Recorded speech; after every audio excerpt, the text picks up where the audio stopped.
Hey guy, curious soul. Tonight, let your thoughts drift beyond the noise of the modern world.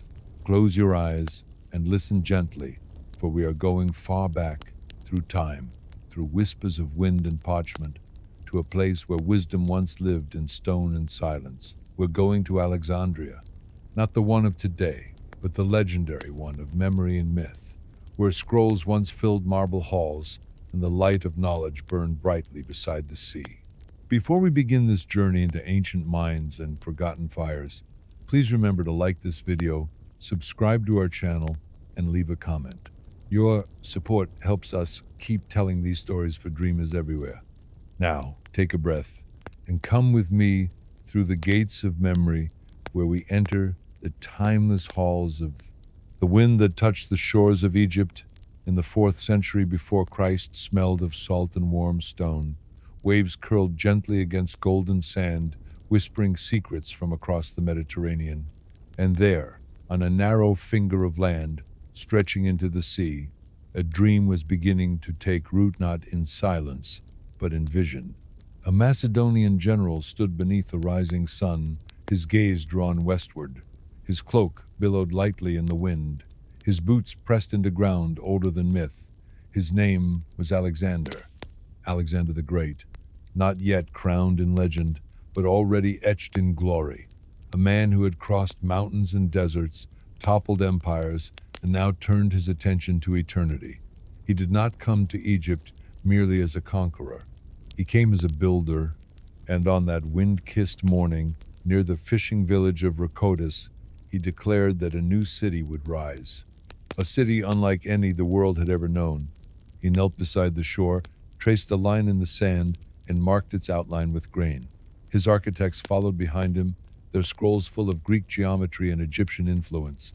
No city in history had ever been born this way, out of conquest and curiosity, out of precision and poetry. He named it Alexandria, not for vanity, not for monument, but because he believed that names mattered, that cities, like stories, must begin with meaning. The sun lifted slowly over the sea as the first stones were laid. White marble imported from the Aegean, granite from the Nile, columns carved by craftsmen who once built temples for pharaohs. The streets were drawn in a perfect grida thing, rare in the ancient world. Wide avenues stretched like arms from the heart of the city, all aligned with the stars. The harbor curved like a crescent moon, waiting for the ships of 1,000 lands. At the center, great public squares, gardens of reflection, and plans for something more, for knowledge, for memory, for the greatest library that ever was or ever would be. But the Library of Alexandria did not come with Alexander. Its seed was planted in the city's birth, but it would bloom in the reign of those who followed him. Alexander left Alexandria before its walls were complete. He would never return. His death came young, far away, in the smoky heat of Babylon. His body, they say, was brought back to Egypt, buried in a golden sarcophagus somewhere beneath the very streets he once walked. But the city did not die. It grew. It called to philosophers, priests, traders, generals, and eventually it called to kings. The kind not born in war, but in wonder. After Alexander's death, the world was carved like parchment among his generals' great names with great ambitions, each claiming a piece of the dream he had left behind. And Egypt fell to Ptolemy, not a pharaoh by blood, but a ruler by wit, a student of the stars and of statecraft. He was not merely a warlord, but something far rarer, a reader. He made Alexandria his capital, not Memphis, not Thebes. The desert temples were left to sand and shadow, while this new city open to sea, sky, and mind was declared the heart of Egypt. Ptolemy knew that stone alone could not make a legacy. He needed thought, he needed memory, he needed words. And so the idea of the library was born not as a building, but as a vision, to gather every book in the world, every scroll, every story from every land, in every tongue. It was madness. It was genius. And it became the greatest scholarly ambition in human history. The Ptolemies first Ptolemy I, then Ptolemy I, began building not only the library but the Museion, the place of the muses. It was more than a storehouse of scrolls, it was a sanctuary, a temple to wisdom, a place where poets could rest, where scientists could work, where philosophers could argue beneath shaded courtyards, beside fountains that whispered like thinking minds. The Museion was the heart of a great academic republic, and the library, its soul. No one knows exactly what it looked like. There are no paintings, no surviving blueprints. But through ancient texts and trembling fragments of memory, we can imagine long colonnaded halls of ivory stone, cedar shelves groaning under the weight of rolled papyrus, windows open to the sea breeze with reading desks bathed in golden light, scholars in linen robes, heads bowed, scribbling endlessly in soft, creaking script. A world without ink stains was no world at all. In Alexandria, every ship that entered the port was searched not for weapons but for knowledge. Scrolls were taken, copied, and often never returned. The copies, sometimes better than the original, were sent back. The originals, when considered rare, were kept. Over the years, tens of thousands, perhaps hundreds of thousands of scrolls were gathered here. Some say it held over 500, zero. Others claim 700, zero. We do not know, and perhaps that is part of the sorrow. Imagine a place where every language could be heard, Sanskrit beside Greek, Hebrew beside Coptic, Babylonian clay tablets laid beside Egyptian papyri, beside Persian scrolls, beside songs from the steppes. This was the dream of Alexandria's library. Not to collect only what was known, but to gather what was possible. To house every idea, the library was no passive vault, it lived. It breathed with the sound of scribes dipping their brushes into inkpots, with sandals echoing on marble, with the rustle of scrolls opening beneath lamplight. Scholars from every corner of the Mediterranean were invited, given stipends, housing, even meals. They came not just to read, but to write, to experiment, to translate, to preserve. They did not work by clock or bell, but by sun and thought. In one room, a philosopher debated the nature of the soul with a priest from Syria. In another, a mathematician etched a new theorem onto a wax tablet, while a young scribe copied it beside him. In yet another, a physician recited remedies, written in Sanskrit, to a group of Egyptian healers eager to compare knowledge. The air, thick with the scent of ink and burning olive oil, carried the hum of progress. This was no ordinary library. This was a temple of the human spirit. They copied scrolls by hand slowly, precisely. Each papyrus fiber had to be pressed, dried, and trimmed. Each word measured in careful ink, every phrase proofed twice, sometimes three times. Errors were debated not as mistakes, but as questions. What had Homer meant in that line? Did Pythagoras believe numbers were divine? Could the stars predict fate? Could medicine cross the boundaries of language? In Alexandria, every question had a home. The scrolls were sorted in ways now long lost. Some believe they were organized by author, by topic, by geography, even by era. There were catalogs, some say, written by Callimachus of Cyrene, who is believed to have penned the 120-book index, a map of the mind. Though it no longer survives, the very idea stirs wonder. An index of everything, a path through every question ever asked. By the water's edge, the library gleamed beneath the sun, not with gold, but with thought. And far beyond the harbor, across distant lands, the name Alexandria began to mean not just city, but sanctuary, a refuge for those who wished to understand. The Library of Alexandria did not simply collect knowledge, it created it. Within its walls, the world was not only studied but expanded. Mathematicians refined the principles of geometry, laying the groundwork for everything from architecture to physics. Astronomers, peering through tubes and tools, now long vanished, mapped the stars, estimated Earth's circumference, and wondered aloud what lay beyond the sky. Physicians compiled treatises on surgery, disease, anatomism drawn from Indian, Persian, and African traditions preserved in careful translation. Botanists pressed leaves into scrolls, classifying herbs for medicine and incense alike. And then there was Euclid, the quiet genius who built the foundation of geometry, and Eratosthenes, who measured the earth with only shadows in minds, and Herophilos, who studied the brain when others feared to name it. Their work shaped centuries, but they were not alone. There were astronomers, poets, alchemists, grammarians.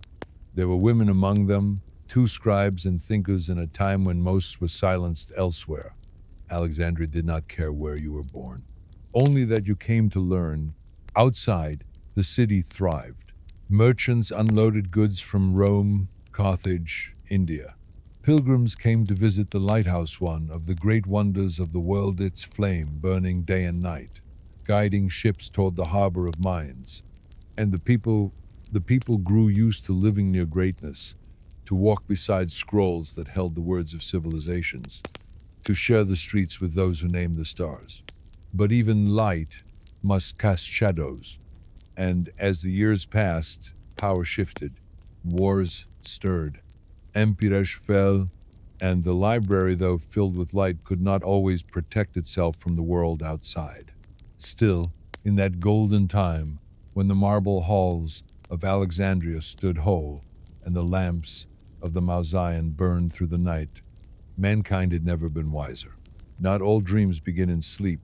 Some arrive in the quiet space between conquest and curiosity. And the dream of the Library of Alexandria, this vast treasury of thought, was one such flame.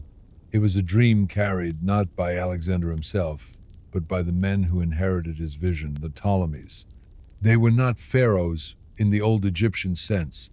They were Greek, rulers of reason, raised on Homer, Plato, and Aristotle, and what they sought to build in Alexandria was nothing less than the mind of the world. Ptolemy I Soteronce, a general at Alexander's side, became pharaoh of Egypt after the division of the empire, but he did not rule like a warlord. He governed like a steward. He understood that a kingdom of stone could fall, but a kingdom of knowledge, that might last forever. So he ordered the creation of a sanctuary beside the palace, a space for memory, a house for learning, a library that would gather every scroll, every idea, every tongue, not to conquer other peoples, but to understand them. His son Ptolemy II Philadelphus would carry that dream further. It was he who gave the library its breath-funding expeditions to gather texts, establishing relationships with scholars across lands and languages. The goal was not modest. It was vast. It was to collect every single book in existence. And so the city began to hum with scribes. Ships were searched for scrolls. Diplomats were instructed to acquire rare works through gift, copy, or cunning. Translations were funded. Writers were invited. Ideas flowed like the Nile in flood season. This was the dream: to build the first universal library, a place where the wisdom of all cultures could live side by side, a world not of walls, but of parchment. The sea was the library's first ally. From every port, the ships came: Phoenician cargo vessels, Roman merchantmen, Nubian skiffs riding low on the tide. Some carried spices, others glass, wool, copper, but the most precious cargo of all was scrolls. Every vessel that entered Alexandria's great harbor was met not just by customs officers but by scribes. These men wore no armor, they carried no blades, but they had orders. Orders from the pharaoh himself: inspect every shipment, search every chest. If a scroll is found, it is to be copied. Sometimes the originals were kept, the copies returned. Sometimes both stayed. Sometimes traders were paid handsomely for rare work, sometimes not. But the library grew. From Athens came the dialogues of Plato and Aristotle. From India, the Vedas and treatises on medicine.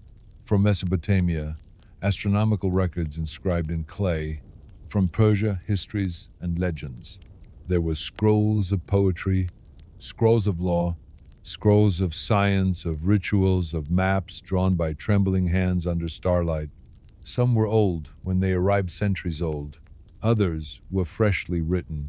All were welcomed. And the scribes, they worked day and night, copying each text by hand.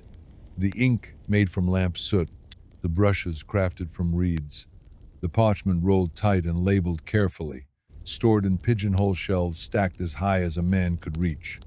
Each scroll bore a tag with the title, the author's name, if known, and the language of origin. These weren't just books, they were voices. Alexandria became a beacon not just of Egypt but of Earth. Scholars came from lands they had never seen before. They came by camel, by boat, on foot. Some stayed a season, some a lifetime.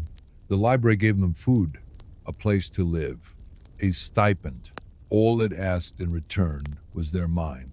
And so the dream continued, one scroll at a time, one idea at a time. Imagine walking into a building where every wall hums softly with thought. The Library of Alexandria was not a single room, not a solitary chamber, it was a campus. A living body made of halls and passageways, gardens and reading rooms, auditoriums and quiet cloisters. It was said that the library and the mausoleum, the temple of the Muses, were one whole. Together, they formed a sacred precinct of study, thought, and divine inspiration. Here, knowledge was not only kept, it was lived. The halls were lined with cedar shelves, each one carved with care and purpose. Scrolls rested in pigeonhole niches, arranged not by number, but by subject and author.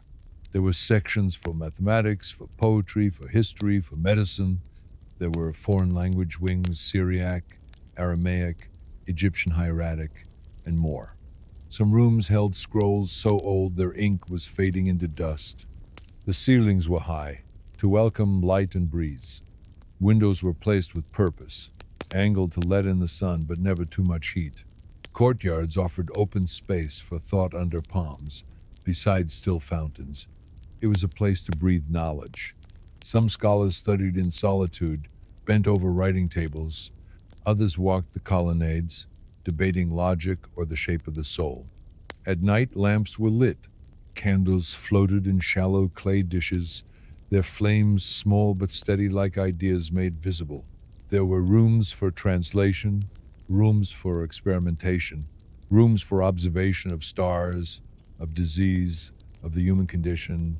The Mautian had lecture halls and laboratories, even a zoo, they say, where animals from distant lands were observed, drawn, catalogued.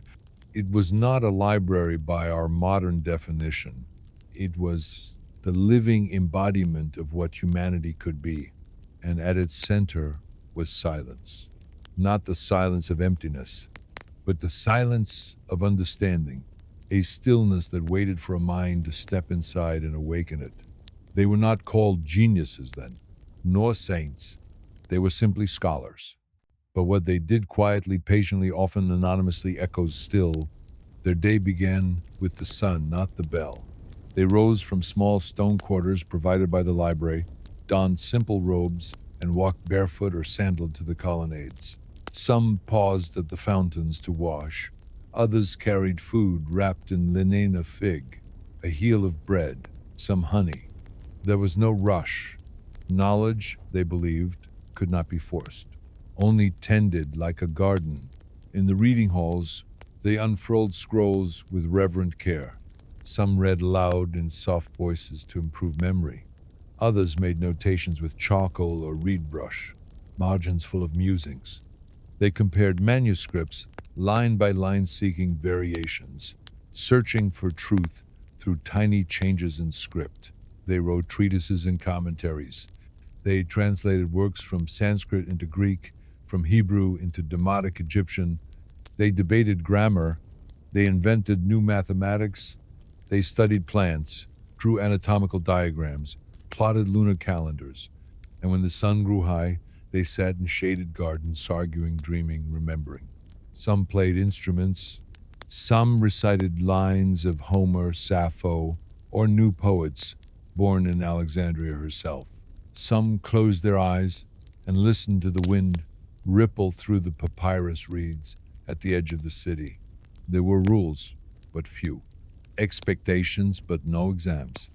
A scholar's worth was measured not in titles but in questions. How deeply do you think? How far do your ideas reach? How gently do you listen?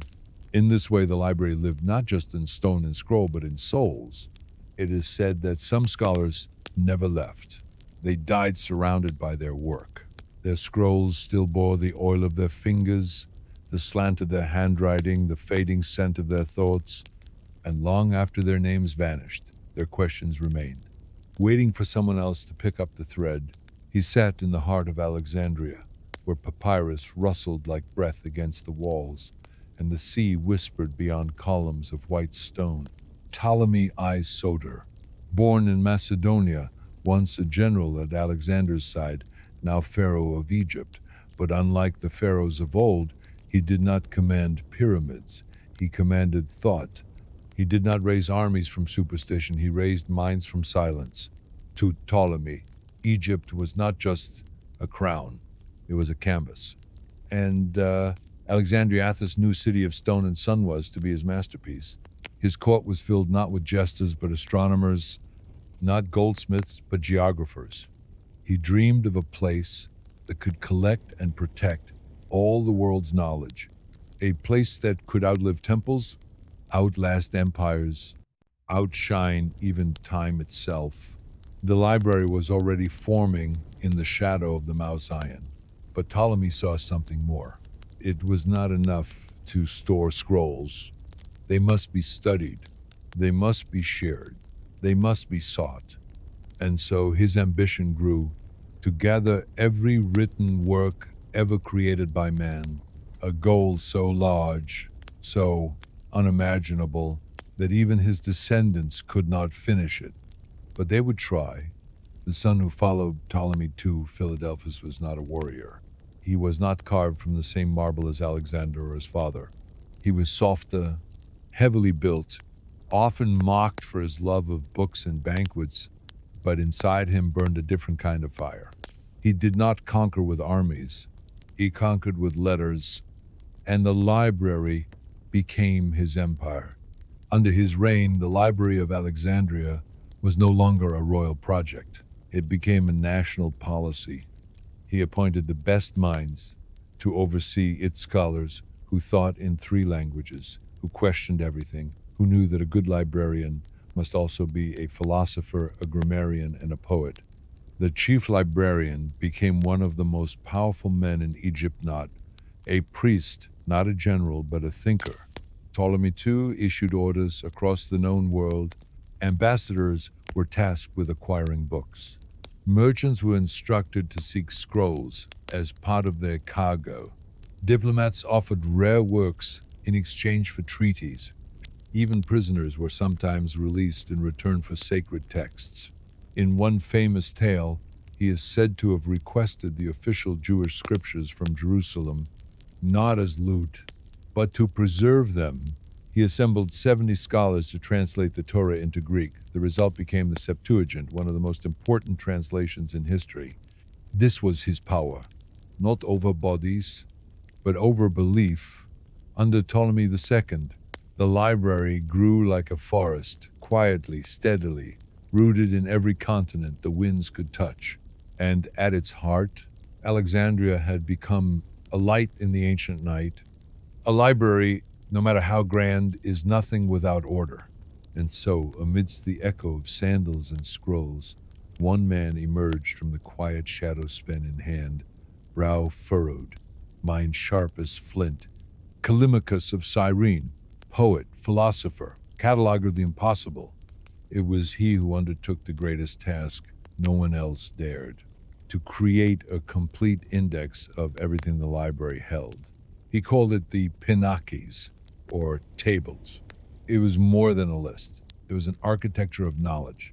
Written across 120 volumes, the Pinakes recorded the titles, authors, subjects, origins, and locations of hundreds of thousands of scrolls.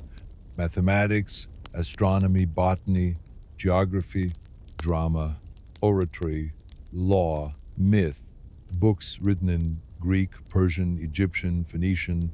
Each one had a place. Each one had a voice, and Callimachus listened. He walked the library daily, unrolling scrolls, consulting scholars, comparing copies. He annotated, he corrected, he classified. He was not organizing a room. He was mapping the mind of the world. The Pinakis made the library usable not just for Alexandrians, but for visiting scholars who came from as far as Carthage, India, and the Black Sea. With it, knowledge became navigable. Ideas could be cross-referenced. Philosophers could build upon discoveries without starting from dust. Sadly, not a single copy of the Pinakis survives today. We know of it only through echoous quotes in later texts, glimpses in forgotten footnotes, but its spirit lives on in every library catalog, every index, every database we use today. The work of Callimachus was the first, and in its own quiet way, it was as great a monument as any pyramid. It began with a scroll, then 100, then 1,000 more, and soon Alexandria became something no city had ever been before.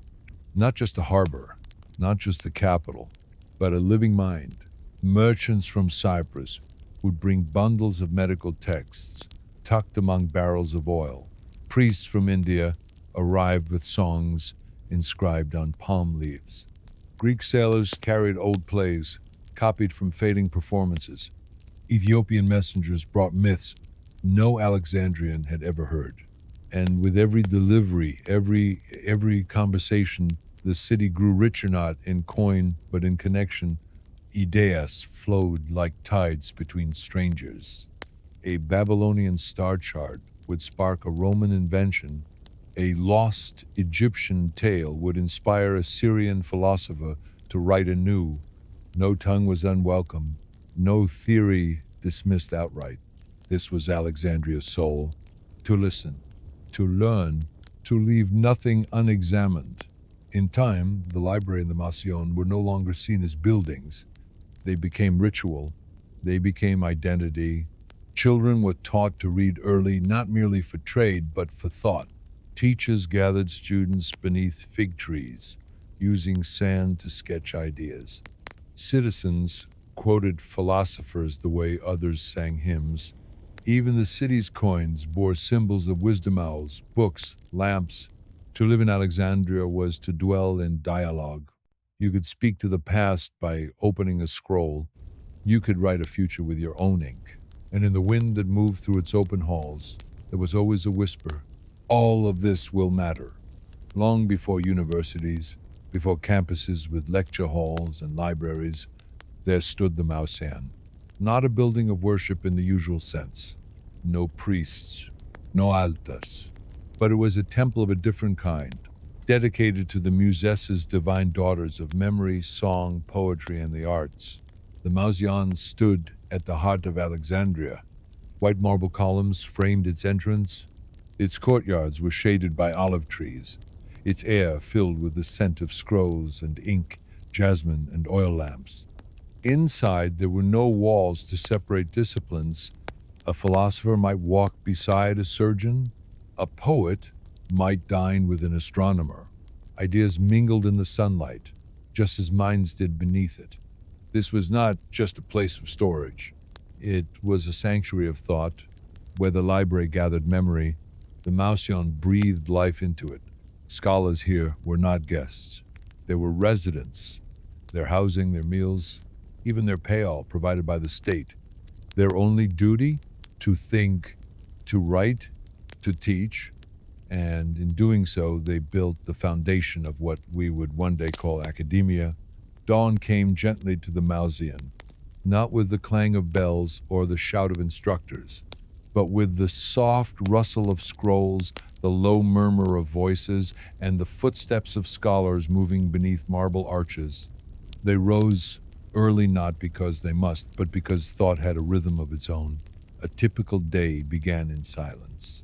Scholars washed in cool water drawn from cisterns. They gathered beneath colonnades where the shade lingered longest. Some read quietly, others debated, others simply walked, their sandals brushing smooth stones, their minds already spinning across continents of curiosity. They ate together not in grand halls, but in long, simple courtyards beneath hanging vines. Bread dipped in oil, figs, fresh water, maybe wine if the day called for it. Then work. Scrolls were unrolled with practiced care. Tables bore papyrus, charcoal, measuring rods, and reed pens. Words, diagrams, theories written and rewritten. Nothing was finished. Everything was examined. Some tested the skies marking the movements of stars from open-air terraces. Some dissected language itself, comparing dialects, chasing the origin of verbs. Others whispered poetry to the pages, their verses winding like rivers through myth and thought. In one room, a physician copied Indian surgical texts testing ancient techniques beside Nile-born remedies. In another, a geographer traced coastlines known only through rumor and tide. There were no classrooms, there were no grades. There was only inquiry and always discussion. Two scholars arguing beneath a sycamore, three more observing, heads tilted, brows furrowed. No shouting, no shame, just a gentle storm of ideas. Sometimes their disagreements lasted hours, sometimes days, sometimes lifetimes, but no one left unchanged.